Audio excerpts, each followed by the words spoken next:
Hi, my name is Summer May Finlay. I'm here at the Lowitja International Health and Wellbeing Conference on behalf of Croaky. And I'm here with the fabulous Peter Yu, who just did an amazing keynote speech at the beginning of this conference.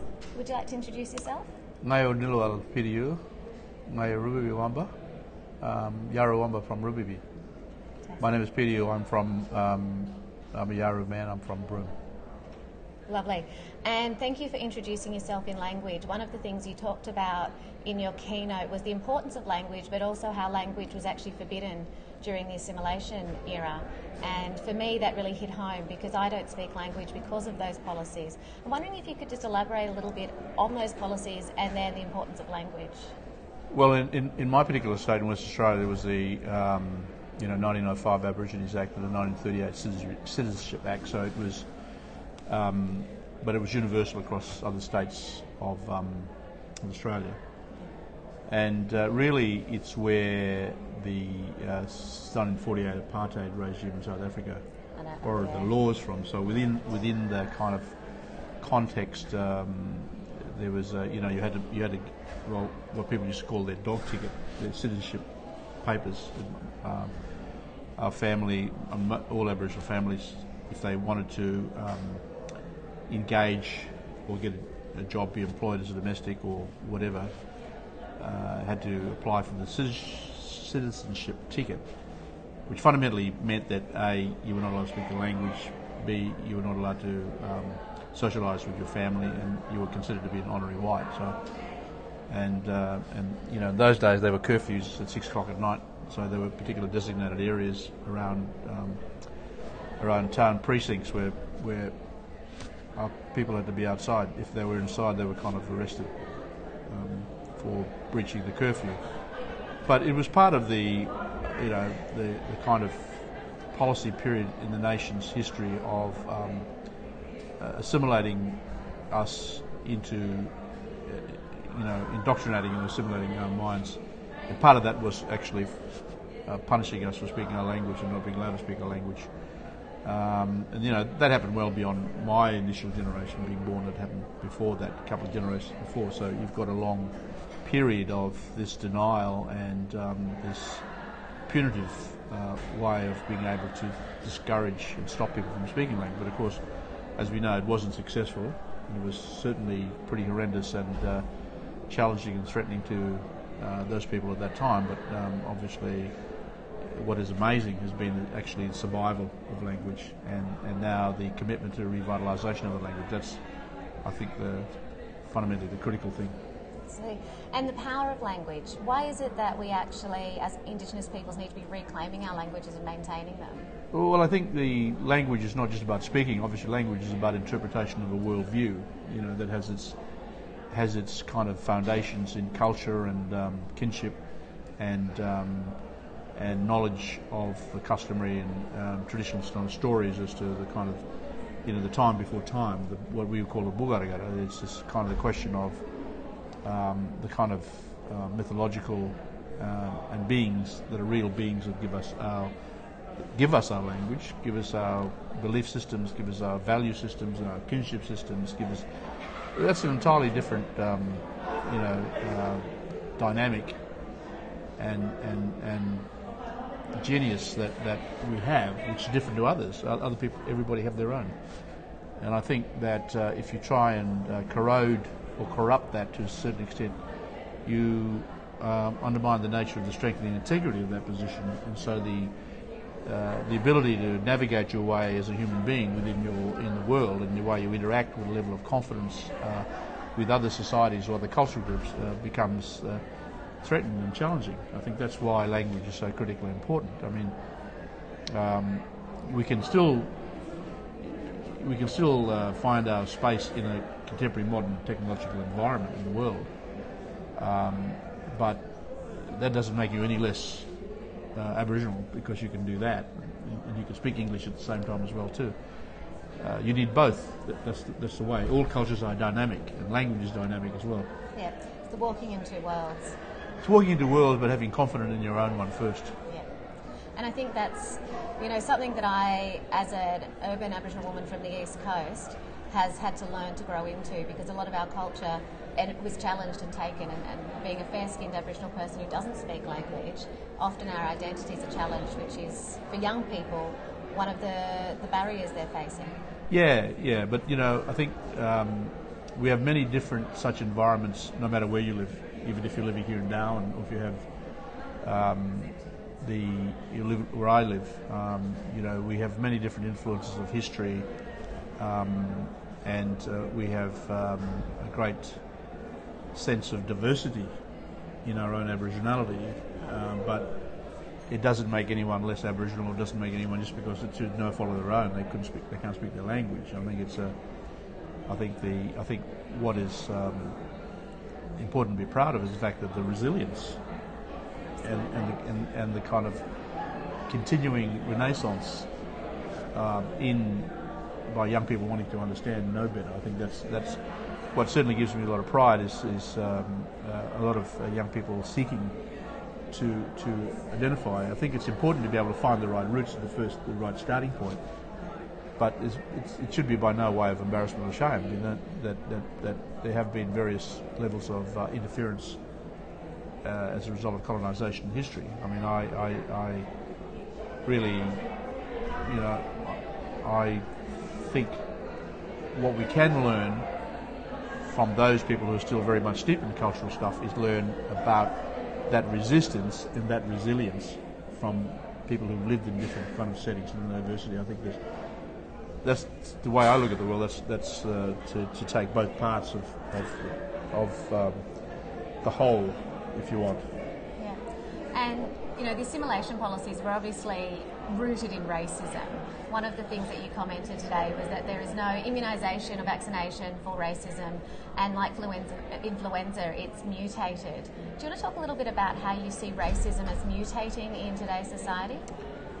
Well, there's this counter argument about being politically correct, and there's this kind of the unwashed, unsophisticated, uneducated people, probably ignorant people, who will try and manipulate the language. I mean, we just saw recently a comment by an ex-premier of Victoria, Jeff Kennett, when he talked about the patrolling of the behaviour of crowds at the AFL footy matches, and he made some comments about some of the security staff from the stadium who referenced to their ethnicity, and indicating that they didn't understand the game and didn't understand Australian culture because they looked like they were, they'd just stepped off the boat, something like that. So it's a manifest example of the kind of way in which racism can manifest itself as a way of trying to just, I'm not a racist, but.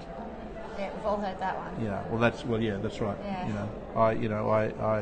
I live next door to some, Aborigines. I have good friends. Go to the pub. I'm not a racist, but, and so you have to question the kind of the nature of the intellectual capacity of someone to not draw the links between that as a defensive way of and a racist way of looking at things, and and many Australians would say, well, that's just the quintessential nature of the way we are as Australian. Well, I mean, what sort of excuse is that? Yeah.